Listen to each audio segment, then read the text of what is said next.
الحمدللہ رب العالمین والصلاة والسلام علی سید الانبیاء والمرسلین وعلی آلہ واصحابہ وازواجہ وآل بیتہ واولیاء وعلماء ملتہ اجمعین اما بعد فاعوذ باللہ من الشیطان الرجیم بفضلہ بسم اللہ الرحمن الرحیم ان اللہ وملائکتہ یصلون علی النبی یا ایھا الذین آمنوا صلوا علیہ وسلموا تسلیما اللہم صل علی سیدنا و مولانا محمد معدن الجود والکرم وعلی آلہ واصحابہ وازواجہ وبارک وسلم.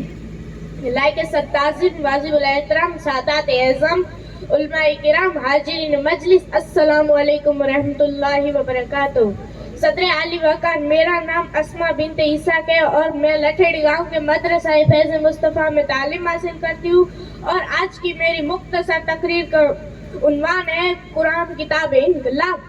جناب والا آج سے 14 صدیاں پہلے کا منظر ہے. خطۂ عرب گمراہی کی تاریکی میں ڈوبا ہوا تھا. خطۂ عرب ہی کیا پورا عالم انسانیت گمنام اندھیروں کی روشنی کی ننھی سی کرن کے لیے تڑپ رہا تھا. اور پھر یکایک زمانے نے تاریخ کا سب سے حیرت انگیز منظر دیکھا کہ اسی سرزمین وحشت پر انسانیت نوازی کا آفتاب طلوع ہوا. وہ آفتاب مدت و غاری عراق کی خلوتوں میں جگمگاتا رہا اور پھر اسی شام سے کوہ فران پر زفی گنو ہوا کہ زمانہ بول اٹھا. وہ نبیوں میں رحمت لقب ماننے والا مراد غریبوں کے لیے لانے والا اتر کر ہیرا سے سوئے قوم آیا. ایک نسخہ کی میں ساتھ لایا جناب صدر. یہ نسخہ کی میں قرآن تھا 30 پاروں پر مشتمل کتاب انقلاب. وہ کتاب انقلاب جو حضور صلی اللہ علیہ وسلم کے معرفت زمانے کو عطا ہونے والا سب سے بڑا انعام ہے. وہ قرآن جو خود معززہ ہے اور جو بھی اس کے کلفوں میں نور میں گوتا لگا ہے وہ انسان معززہ نما بن جاتا ہے. وہ کتاب انقلاب کے جس سے پھوٹنے والی کرنیں ذروں کو آفتاب اور ریزوں کو مہتاب بناتی ہے. صدر علی وقار ایک طرف کتاب انقلاب تھی اور دوسری طرف دائی انقلاب کا کردار. جو بھی دامن مصطفیٰ سے وابستہ ہوا وہ قرآن کے سانچے میں ڈل گیا. عظیم ترین انقلاب کے خطوط ابھرنے لگے, ظلمتیں چھٹنے لگی, انوار توحید ابھرنے لگی, حق کی پہچان ہوئی اور باطل سرنگ ہو گیا. صدیوں کے میخوار وحدت کے طلبگار بن گئے.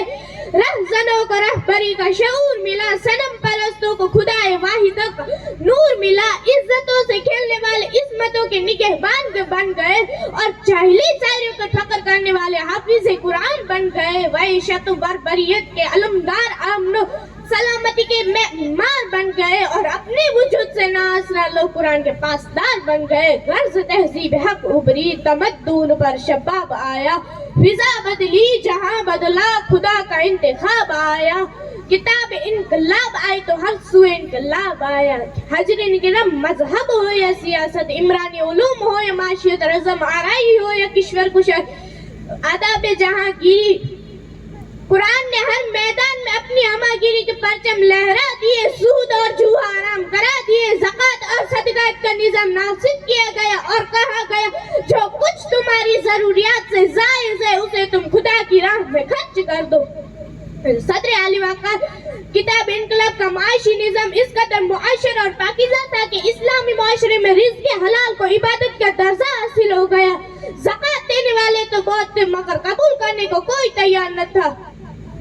اخوت اور مسلم بھائی چارے کی فضا میں غیر مسلموں کے حقوق مقرر کیے گئے. غرض کی قرآن عالم انسانیت کے لیے جامع ترین کتاب انقلاب ہے. علامہ اقبال فرماتے ہیں نوع انسانہ کتاب آخری حامل رحمت للعالمین. جناب والا قرآن مجید کو پڑھنے والے صحابہ کرام نے ایسا پڑھا اور ایسا سمجھا کہ قرآن کے عملی تفسیر بن گئے. 3 بر اعظموں پر حکومت کرنے والے خلیفہ اسلام اس احساس سے لرزتا تھا کہ اس کی سلطنت کے آخری کنارے پر کوئی کتا بھی بھوکا نہ رہے. اسی لیے میں حاضرین مجلس سے گزارش کروں گی کہ آپ اپنے بچوں کو قرآن کی تعلیم ضرور دلائیں. الحمدللہ الحمدللہ ہمارے لٹھیڑی گاؤں کے مدرسہ فیض مصطفیٰ میں قرآن کی تعلیم بہترین انداز میں دی جاتی ہے. اللہ پاک ہم سب کو قرآن پڑھنے کی, سمجھنے کی اور اس پر عمل کرنے کی توفیق عطا فرمائے. آمین. قرآن صحیفہ ہے, وظیفہ ہے, دعا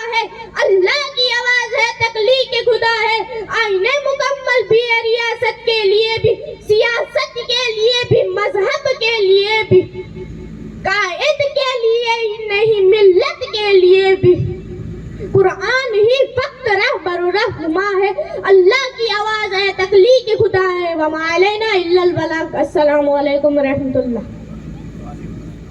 ماشاء اللہ، سبحان اللہ۔